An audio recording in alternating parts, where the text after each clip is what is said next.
Hello, welcome. I am the Passionate Piscator. I'm just catching up on a little bit of reading. This is Isaac Walton's The Complete Angler. Listen to this. And your paste must be thus made. Take the flesh of a rabbit or cat, cut small, and bean flour, and if that may not be easily got, get other flour. And then mix these together and put to them either sugar or honey, which I think the better, and then beat these together into a mortar. Now, that's one of the recipes for his carp fishing bait. A little outdated, maybe. I don't even know where you're likely to get a cat, let alone to cut it small to make into a fish bait. But I'm here today at a fishery very close to my heart, Ashmoor Lakes in Old Basing, near Basingstoke. It's dear to my heart because, well, we kind of own it. My whole family owns this fishery. I've fished here all my life. I learned how to fish on this fishery, and I've got 2 hours this evening spare. It's a little bit chilly, though it is sunny, just to come down and catch a few carp. Again, I will not be using Isaac Walton's paste. Instead, I've got with me in my box of tricks some dog biscuits and, about as pasty as I'm going to get, a nice slice of bread which I can roll into a paste and pop onto a hook. I have 1.75 pound barbel rod, which is perfect for this sort of fishing, 6 pound line, and size 10 hook, which is as big as I'm allowed on this particular fishery. That is it. That is how simple I'm going for. I'm going to try and catch some carp off the surface. Now, the best time to catch carp off the surface down here, lovely warm evening, which it's not, though it is the middle of spring now, and anything but a southerly wind, because a southerly wind makes the top of the water way too choppy to better see the fish. And for that very reason, it is a southerly wind today. All the ripples across the top of the lake, making it very difficult to see the fish and target them. Although sometimes it does bring the fish on. But it does mean I won't be able to pick out the bigger fish today because I won't be able to see them. So it's just going to be a smash and grab for any little carp I can get. This is the reason why a southerly wind is bad. The big gap in the centre of the woods where the wind blows straight across the fields and ruffles up the surface. But we'll do our best. Let's see how it goes. Just crept into spot in this little corner down here. It's sort of known as the bins. It's on Lake Free. It's the swim nearest to the bins, which of course you should be throwing all your angling litter in at the end of the day. But the carp aren't usually very wary in these lakes. I've crept into position and I'm whispering a little bit to try and stop any spooking of them. I'm just getting a few of these dog biscuits, which I'm not going to be using on the hook. And I'm just throwing them out to get a few carp up on the surface. Now, the sun is out, but it is quite cold today, so they might not be as ravenous as they normally are. Got myself a 50p sized piece of bread, which I'm just going to wrap around the hook, and I'm going to sneak into a position where I can see some fish coming up, and hopefully just pop the bread right on its nose. Hopefully the fish will take it. Hopefully I will be into my first fish. Let's have a go.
There we go.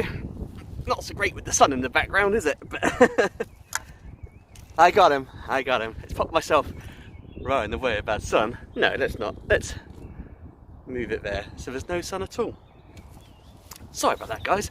The sun is out, as I say, but it is very cold. And these, let me just get the hook out. These carp are a little bit dozy. This one, particularly so. Just watching a few fish. There's a little corner there where this southerly wind coming through isn't likely to ripple it up a bit because there's a bit of cover from the bank. So you can actually see the fish. And I picked out a beautiful ghostie, which I'm going to show to you now. If she'll sit still for 5 seconds. Whoops. It's okay, I've got a mat. There we go. What do you reckon of that? Lovely mirror, lovely ghostie, lovely white coloration. Nice orange fins in the sun there. An absolute sucker for a little bit of bread on the surface. Lovely. Right, I'm going to pop her back as quick as I can. Let's do that now.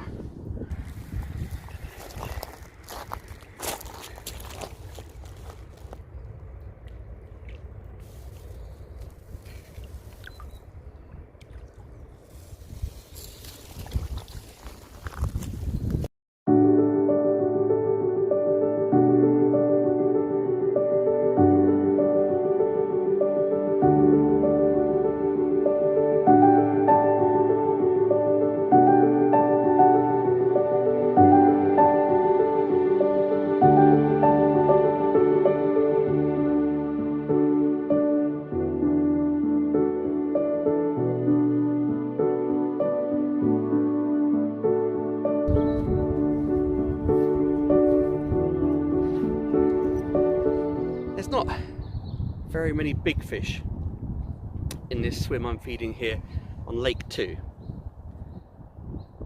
But sometimes, if you just are patient enough and keep feeding, the smaller fish come in and keep pecking away at the baits and feeding away, and sometimes it draws in the bigger fish. I'm hoping that'll be the case here, so I'm going to give it 10-20 minutes of feeding before I drop in my little hook bait to see what we can get out of here. Straight in.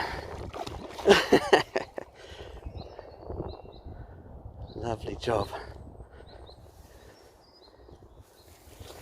Just waiting away for a slightly bigger fish. And there it is.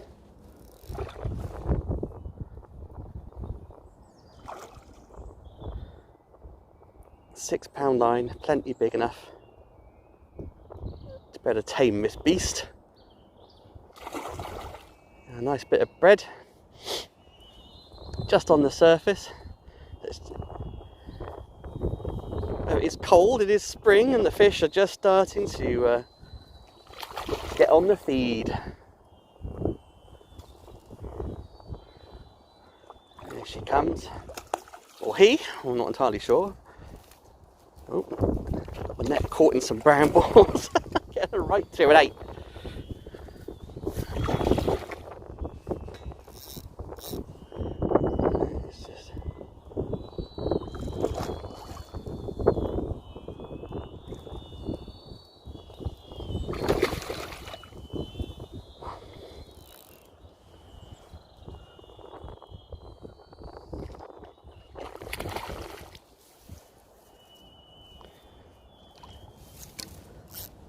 Pay a bit of line out to get them in.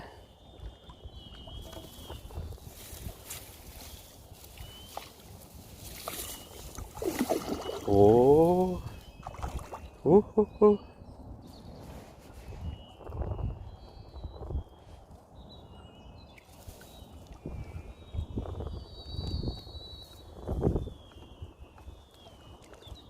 Just about big enough to fit in the net. Lovely job.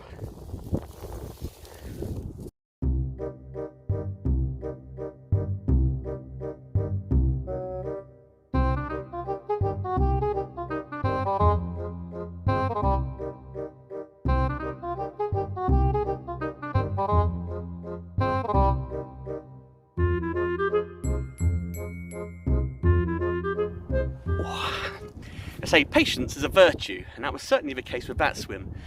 Wait about 20 minutes feeding away on those tiny little 1, 2, 3 pound carp coming in, waiting for the bigger fish. And how about that for a bigger fish? Lovely, lovely, almost a leather, but actually a mirror because of the scales. Carp. This is 11 pounds and 1 ounce of absolute beauty. Look at it. Love those dog biscuits, but love the bread on the hook, free line, right on top of its nose, even more. Absolutely perfect. Let's pop him back into the water and see if we can get another one, because time is running out.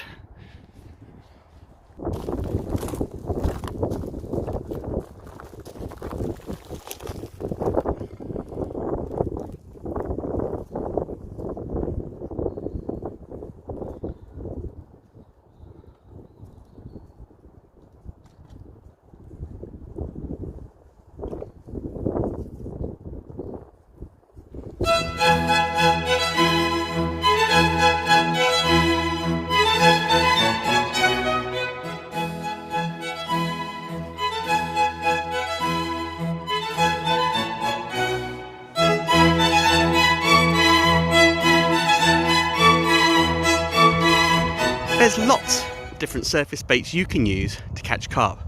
Floating pop-ups, you can use dog biscuits, bits of foam even. They're very inquisitive fish and they will come up and take near enough everything. But one thing that's guaranteed to get them champing at the bit is a slice of bread. Carp absolutely love bread. And so do I!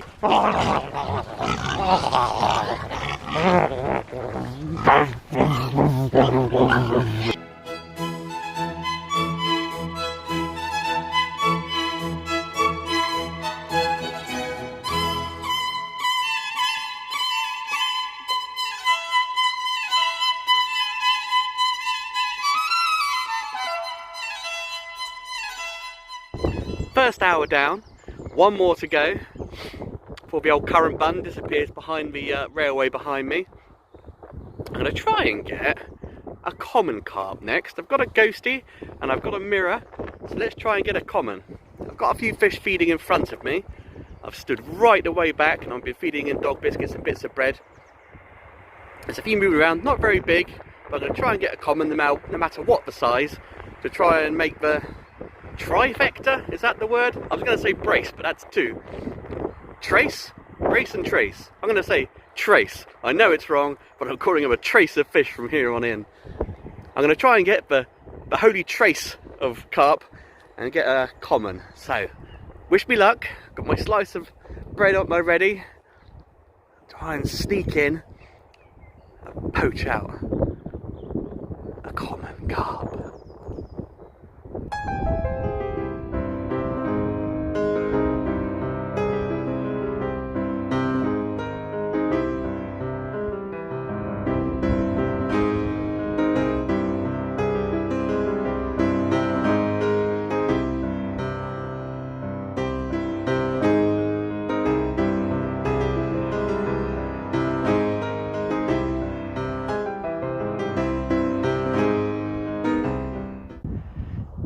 Watching a nice fish down here in the corner.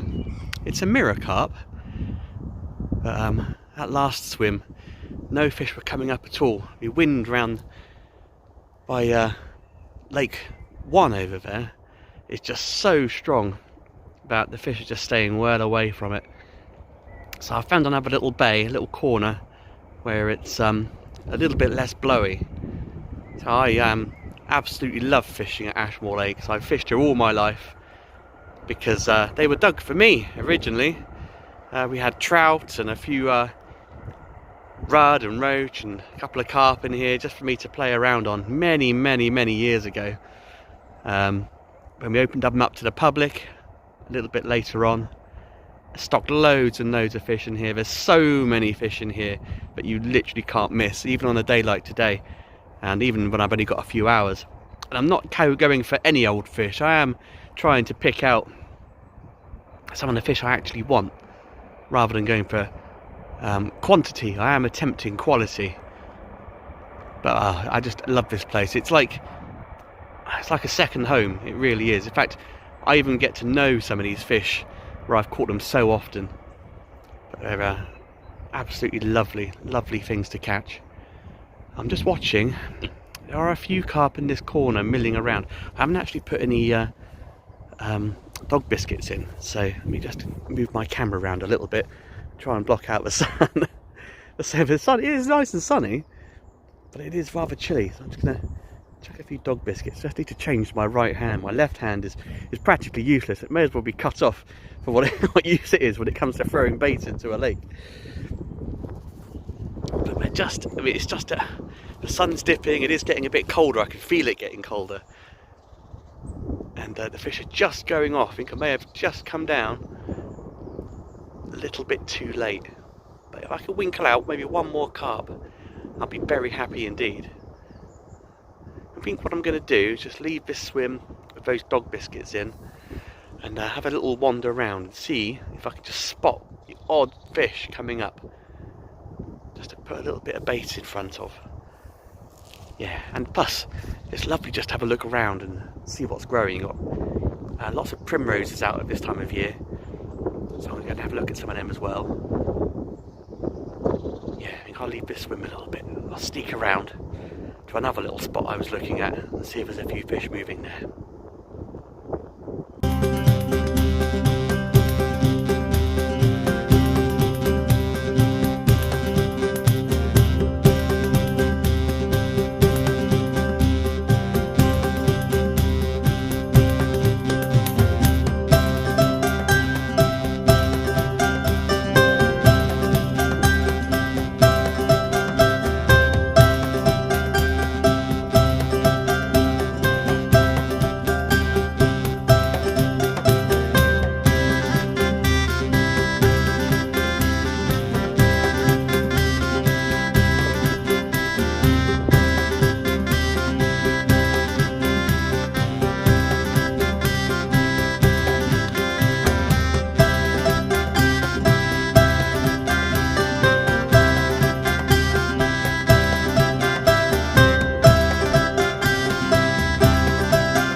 is a feisty one, this fish. Put up a hell of a fight. Not particularly big either. But there were lots of fish feeding in that swim, as you probably saw. And lots of much bigger mirrors as well. But I wanted to get that trace. That's right, that trace of fish that I was after. So, here we are. Lovely tubby bellied common, silver gold, absolutely stunning. Look at that. Does have a scale missing, or no, a little bit of a silvery scale in the middle there, which might mean you better notice her again if you caught her. But yeah, a big sucker for those bread hook bait on the surface. Love those dog biscuits too. I've actually chucked a few more dog biscuits back in the swim to see if I can get any of those bigger mirrors to come back in again. But I'm absolutely delighted with this. What a lovely time. I've got another half an hour or so before it gets a little bit too dark and I've got to make my way home. Maybe I'll better pick out just one more. Lovely. Mwah. Where we can pop her back in the water, away from those other fish. There we go. Facing entirely the wrong way. I put her in the net the right way round and she's flipped. Come on, dear. In we go. And away. Well, no more fish for me. It's got a little bit too chilly and I've got to head home now. I was only coming down for a couple of hours and I've done that. I've got my trace of fish, I've got my Ghost Carp, I've got my Mirror Carp, and I've got my Common Carp. So I am very, very happy. Love to revisit my little home, my little fishery here at Ashmoor Lakes. Hopefully the spring will keep on rolling in and it will just keep warmer and warmer and the carp will feed better and better and they get bigger and bigger. Anyway, thank you very much for joining me. I'm a passionate piscator. Please like, please subscribe if you can. And I will see you on the bank another time. Thank you very much for joining me. Bye bye.